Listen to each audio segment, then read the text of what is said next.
баяғыда мақта қыз болыпты. Мақта қыз үйін жинап жүріп, бір мейіз тауып алады да мысықты шақырады. Мысық келмейді. Қыз, келмесен келме деп мейізді өзі жеп қояды.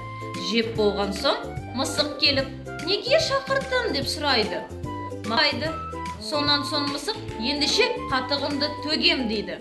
Мақта қыз, мен құйрығымды кесіп аламын дейді.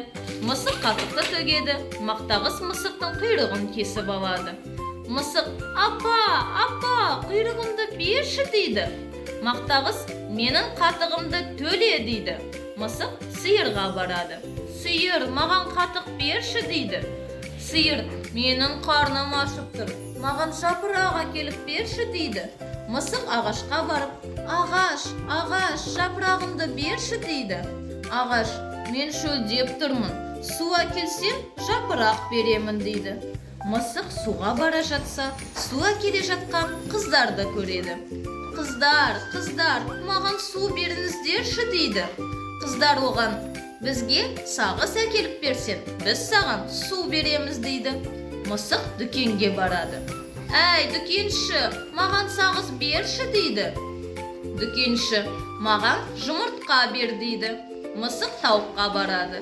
Тауық, маған жұмыртқа берші дейді.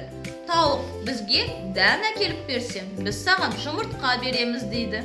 Мысық, енді не қыламын деп бара жатса, бір дән қазып жатқан тышқанды көреді. Мысық тышқанды бас салады. Жанның барында айт, үйінде не бар дейді. Тышқан қорыққаннан, үйімде бір табақ тары бар дейді. Мысық, маған бір уыс тары бер дейді. Тышқан үйіне барып, бір уыс тары әкеліп береді.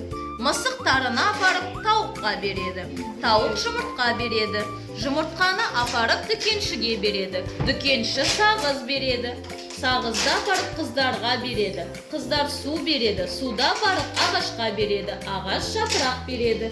Жапырақты апарып сиырға береді. Сиыр қатық береді. Қатықты апарып мақта қызға береді. Мақта қыз мысықтың құйрығын береді.